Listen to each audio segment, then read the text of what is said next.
Hello, my city people. Welcome to another episode of the Capital City podcast. I am your host, Saadat Anisa Sharif, and I'm very excited about today's topic. I'm going straight into the interview session. And what topic do I have for my city people today? You see, there's always been this notion that, the leaders in the office are not qualified. Young people don't know what they are doing. What do you mean that you are not too young to run? What do you mean that you have what it takes to be the next leader or the next global icon? Do you think that you have what it takes? That's why I have the amazing and the beautiful Miss Sholape Sonuga, who is the Director of Legislative Mentorship Initiative.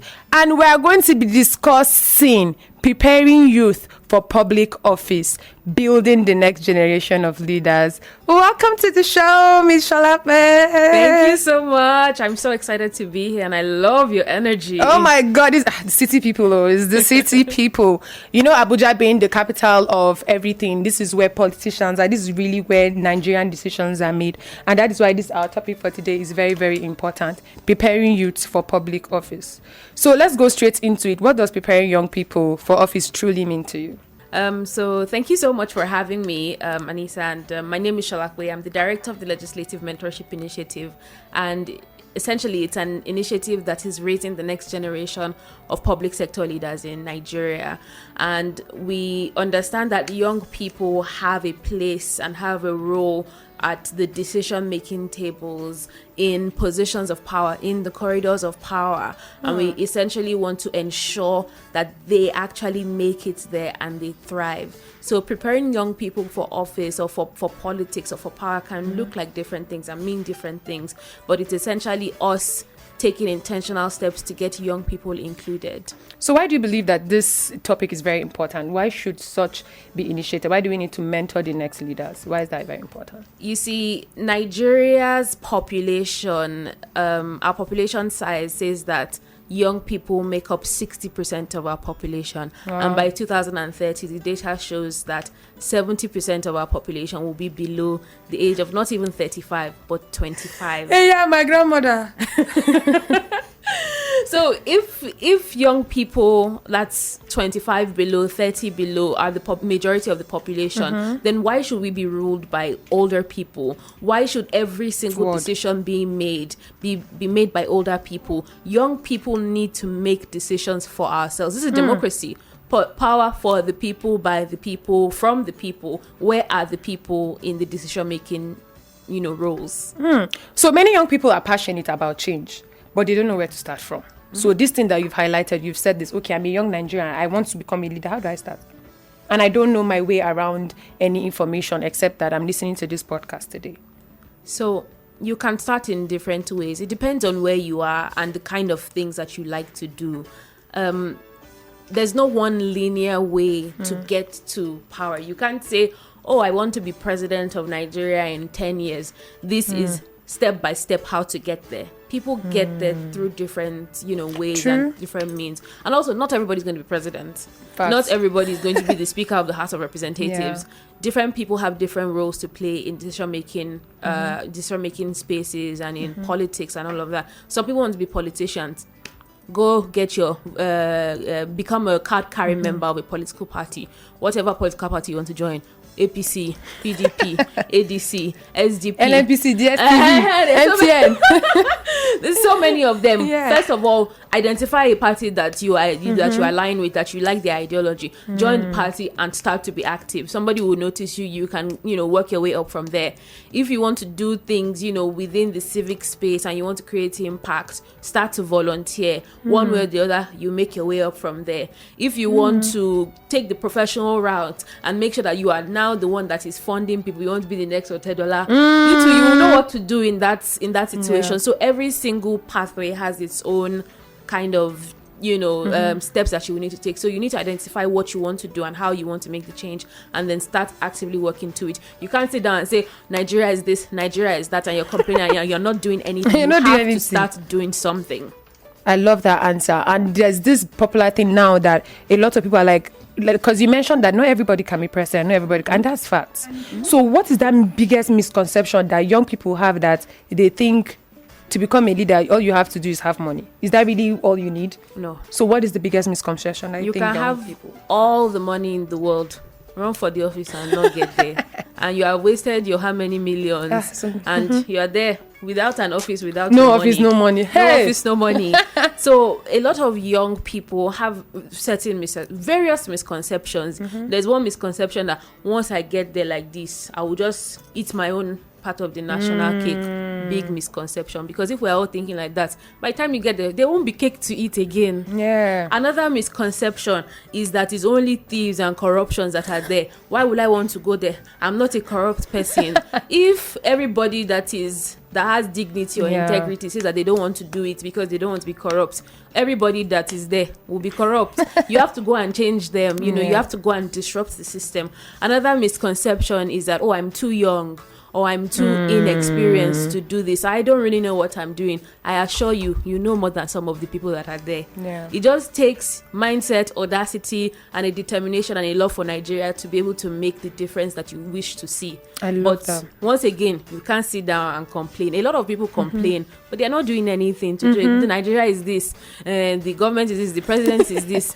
What are you doing about it? Even the one in your village or in your community, your neighborhood is dirty, yet you are littering. Start with not throwing trash on the floor. When you drink water, don't throw it on the floor, throw it in the dustbin. That's the first step. If at least you make that conscious decision to impact your immediate environment positively, then that can start a domino effect and even make change that you didn't even think was possible in your community. I love that answer so much, because it reminded me of the former administration. And one of the things I loved about that campaign when the former President Buhari started was the campaign of change begins with me. I really loved that so much, because it really starts from your house, in your small bedroom. You finish eating, take it to the kitchen. You have some workers under you. Are you fair? Are you doing what you're supposed to? I definitely like that. So if someone is listening and wants to grow into a leadership or policy role, what practical steps should they start taking? Volunteer. I always say 100%. a lot of young people nowadays, and I don't blame them, the economy is hard. Yeah. Everybody wants to be paid. I mean, it's good to be paid. It's good to be valued for the work that you do. Nobody is saying that. But there's the place of volunteering to learn new skills, volunteering to give back. It's in the place of volunteering that a lot of people are recognized and picked out and taken to their next step or their next level. Another thing, I said it before, I say it again. Join a political party if that's the role that you want to take. You are complaining about politicians a lot, and you are saying that there is no young person, there is no young person that Have is you going bought for out governor. yourself? Exactly. Perhaps if you pick up a card of a political party and you get into it, maybe you will be the one running for House of Representatives by maybe 2030 something. You don't know. Another thing that young people can do is be intentional in engaging with the policy process. A lot of people complain, and of course, it's not everybody that will run, but they complain with ignorance. I'm sorry, but it's true. I know what you mean. You are complaining about the road and you're blaming Tinubu. Why? He's not the one that is supposed to fix your road. That's not the role of the executive, or it's not the role of the federal government. Perhaps that road is a state government road.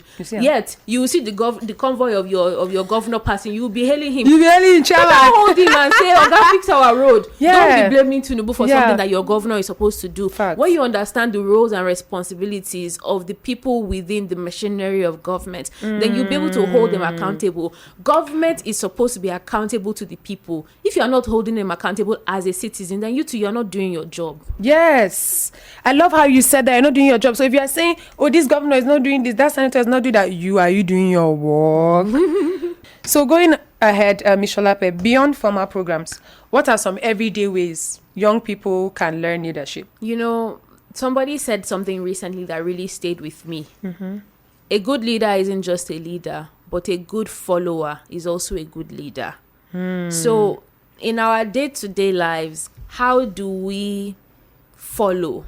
How are we as citizens? How are we as members of community? How are we as members of the church or members of the mosque? How do we interact with the leadership that we have? Also, when we have small leadership roles, and by leadership roles, I say perhaps you have an artisan working in your home, maybe like a carpenter comes to fix something in your kitchen. How do you treat him? Or you have a domestic assistant that is working with you at home. How do you treat your domestic help? How do you treat your children? Are you harsh to them? Being a leader, I believe, is something that we make so big in our minds, but it's actually not supposed to be that way.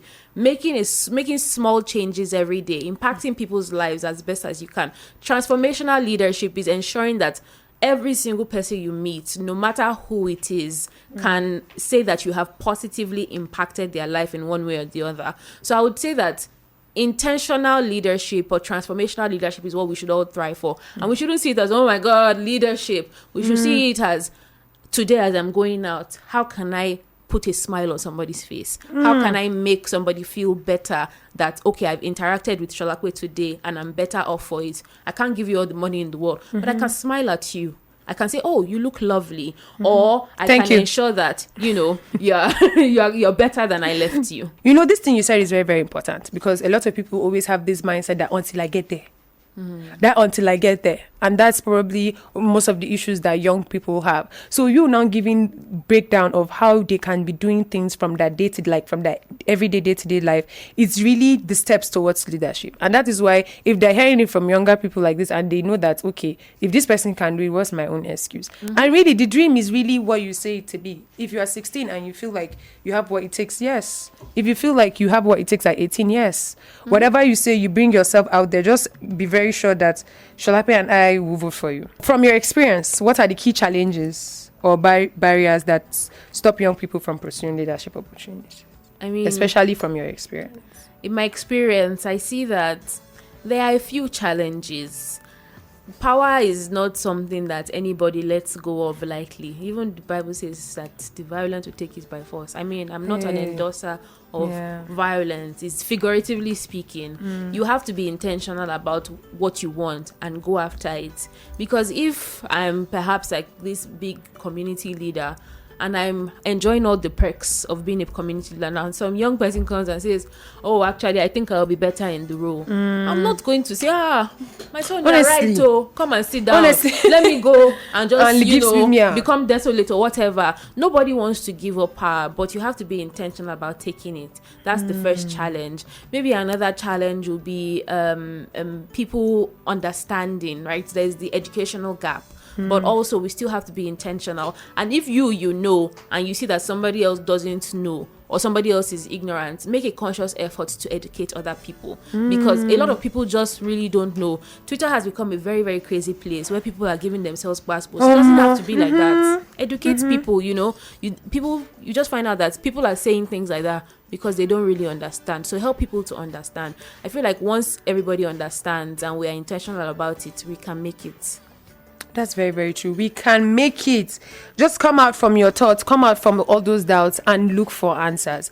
Despite these challenges now, why should young people still be encouraged to prepare for an office? Because I know we are talking to young people, but there's also that fear from their parents, because really going into public office has become something else. It has really turned from when it was an act of heroism to come out and say, I'm on behalf of Kano State, I want to come out and fight for my, it was really about that. But now, like you said, like it has really turned down to sometimes an act of, like, it's even an investment. It has turned to serious, confirm investment, 4th generation business, 3rd generation senator, 2nd generation. But like, if that's really what's working out for them, at the end of the day, the passion for them is their leadership position. So you as a young person be like, oh, this person has been here for a long time, or this person is not doing enough, or this person is not doing what they're supposed to. How can I make things better? Sholape says, join the conversation. Educate somebody. Educate yourself. Start by educating yourself. Know who else to report for what. Know what to hold what accountable. And most especially, know your ways. So that's what I really would want you to tell me. Despite all the challenges, especially even with parents now, how can we still encourage people to like, hey, come out? It's really not as bad as it looks. You see, I don't think that we need to even belabor this thing of encouraging people look at Nigeria today. Hey. Don't you want to make Nigeria better? Yeah. I mean, and who better to make Nigeria better than how it is now than we, the ones that are feeling it. Sometimes I think that our leadership is like this because they cannot relate to our problems. The Nigeria that they are experiencing is not the Nigeria. It's not the same Nigeria. Because they are cushioned from a lot of the problems. No, we are not cushioned from the problems. We are feeling it. Yeah. Nigeria is pinching us. It's time for us to pinch back. So I honestly don't think that we need to start begging people. If you are feeling the hardships that Nigerians are feeling, you know that you are a solution to the problem, stand up, please come and help us. Join the conversation today. Join a political party. Get involved. Yes. Put pressure on the government one way or the other. If you are not going to join, advocate from outside, because at the end of the day, it's seeming like things really, really, really need to get better. We will have children soon. Is this what we want them to come and experience? Honestly, if we're shaking like this, what about the Nigeria voucher? And you're absolutely right. This is the current generation that we have, and it's not the same. And it's even worse because there's too much information, no information at all. How the system has been over time, and compared to what this new generation is saying, is always a clash. Because evolution and westernization will make us come out and speak a lot of English, but you that you are in the system, when you start, they will tell you this is not Nigerian politics. So that is actually like a very big thing. And the reason it has been like that was, I feel like at that time there was not a lot of advocacy towards youth empowerment, youth development, being intentional with setting people up for offices, or being intentional with mentoring people that are really intentional about it. So for you, Sholape, that young Nigerian lady, can you just tell us from your own experience, how do you think you can be encouraged? Not necessarily like as a general Nigerian, but you actually, how can you be encouraged to keep doing what you're doing? Honestly, I think that Nigeria is tough, but there is a little bit of hope.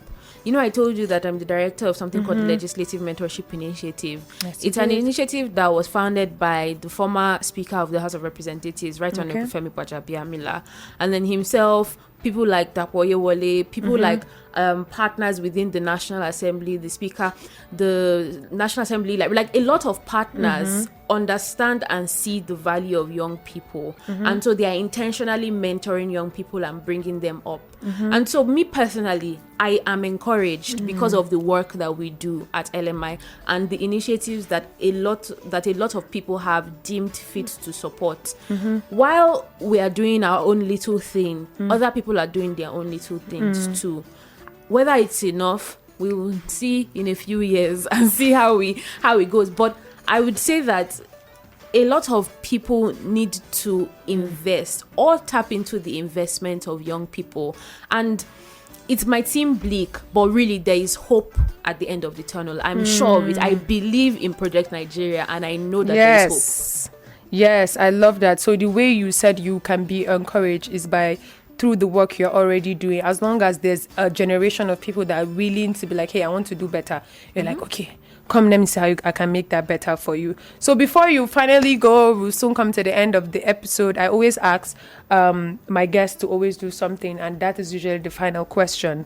If you have one message for young Nigerians who dream of influencing policy or the public office, what would it be? But before you answer that question, I want you in all sincerity, because you mentioned this thing about the LMI, and it is like an example where people are saying, oh, because even for leaders now, the way people spoil people's names just because you are trying to serve. Just give an example with like the founder of what you're doing. There's a class of people that are like, these people, what did they even do for us? But then there's this other class of people that are like, hey, there's this next generation there's this solution here being created. So how would you say, putting that in order as well, the final message you have for that young Nigeria? For young Nigerians, I want to say that let's not give up on the idea of nation building, and let's not give up on the idea that Nigeria can be amazing and Nigeria truly can be the Nigeria of our dreams. If we give up, we have messed up. Hey! So once you once you hold on to your patriotism, I don't want people to let go of their patriotism. The Nigerian dream now is to jackpot. Please, no. Let's stay in Nigeria and build. If everybody goes, who will be left? Please, let's stay. That's my message to young Nigerians. Please stay and let's build, okay? Please. I love that. Ladies and gentlemen, that is Ms. Sholape Sonuga. Thank you so much, Director of Legislative Mentorship Initiative, who gave us an amazing topic, which is preparing youths for public office. So people that have questions now that you're here, how can they find you? You can find me on Instagram, Sholape, SHOLAPE with 2 underscores. On LinkedIn, Sholape Sonuga, SOLAPE SONUGA. Thank you so much. Thank you. That's all, ladies and gentlemen, my city people. Until I come again next week with another amazing topic and an amazing guest, please do show some love to Ms. Sholape on her social media platforms and send her that message. She says she can help you become a leader. Go and disturb her. Say it's Saratu that sent you. So that's all, my city people. Another amazing episode. See you next time, same place. Until next time, bye.